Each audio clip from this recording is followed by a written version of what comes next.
Hello and welcome to Business Reporter's Best of British campaign. Financial crises, pandemics, climate change. Our world has become a very uncertain place. As ever, policymakers and investors have turned to economics to predict the future and inform action with data. But looking back on the crises and social conflicts of the past 20 years, you may ask, do economists still live in the real world? Can we still rely on them to guide investment and policy? Our guests today claim that economics remains a powerful tool to build resilience for uncertain times. But to be useful, it needs to go well beyond textbook economics. Is economics dead? Let's discuss it with Cambridge Econometrics.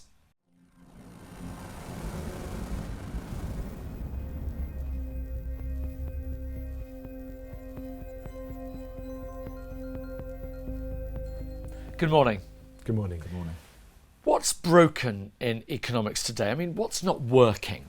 I think there's a lot that's broken in economics. But I think the biggest problem is that it's too abstract, too vague, and people who are making decisions in the real world, they need practical answers, and they're not getting that from economists in general at the moment. I think the main example that I would have of that is around climate change. So we all, I think, understand the climate problem. It's complex, it's big, it's long term, and until very recently, academic economists' response to this has been to try to determine what they call an optimal level of warming, a number at which we can balance off the costs of doing something to stop climate change happening, or at least to limit, versus the sort of impacts of catastrophic climate change. Now, what does that mean? What does that number mean? And I think it's no good to a policymaker that needs to grapple with what decisions they need to make to do something. But I think the key point is that it's of no practical use, and so we have to get past that. And I think we see that in academic textbooks in economics, is that these huge crises, the climate crises, the financial crises of 10 plus years ago, these are peripheral issues in mainstream economics textbooks, and that's a huge problem, because these are the things that economists should be grappling with and should have tools to grapple with. And isn't the other issue that economists are always arguing with each other, and therefore does it fundamentally just come down to their politics? Yeah, politics pervades economics, but good economics tests that, recognises it and tests it, and challenges the assumptions, the prior beliefs, the prejudices that condition thinking. And it's interesting because you talk about a term called econometrics. What exactly is that? And more importantly, how does it work? Where does it fit into this? It's about trying to find the evidence and sort of uncover the facts. And it's a way of using data to see what you think, see what's going on in the world, being aware of your biases, and really sort of trying to build those relationships around what explains something else happening. How are we all interrelated? How are businesses interrelated? How are countries interrelated through trade? And if we can do that successfully and understand the past, understand where we are now, then hopefully we can understand a little bit about how the future might evolve under different assumptions, under testing different ideas about what might happen in the future. And so that's what we try to do. We try to build those mathematical relationships into formal models and try to project those futures, create some scenarios, and then use that to give insights as to what might happen and what decision makers might choose to do under these different possible futures, and what might be good outcomes for them. So when it comes to macro elements like the pandemic or the climate crisis, how do you then apply econometrics to a micro level? If we take the example of, say, a local economy, a city, a town, a region, these sort of mega trends are going on around them, and the question is, how do you bring that in to be relevant to where you are? So modelling can help with that.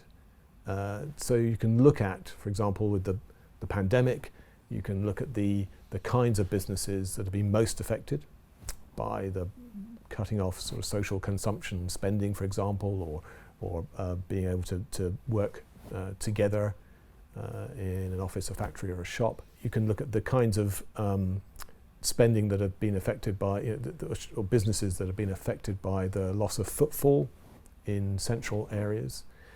So cities are aware of that, but as relaxation happens, are we going to get back to just the way it was? Will there be more remote working, less footfall? Will the business models of those centres continue to operate? Or what will the new business model be? How will cities reinvent themselves? So these are big questions, but the modelling can help by measuring certain things, measuring the kinds of spending that's happening, measuring or distinguishing the different kinds of work that's being done. And this then has to fit into the mega trends that were already there before the pandemic. Now, you're not alone. There will be other companies out there who will claim that they can use economic forecasting to help organisations. So what's different about Cambridge econometrics? What do you do differently to others?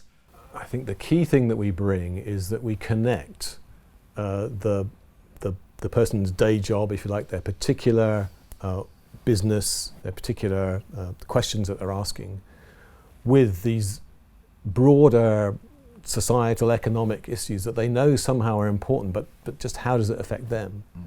And we can translate back from their bit of this back to the consequences for the wider economy.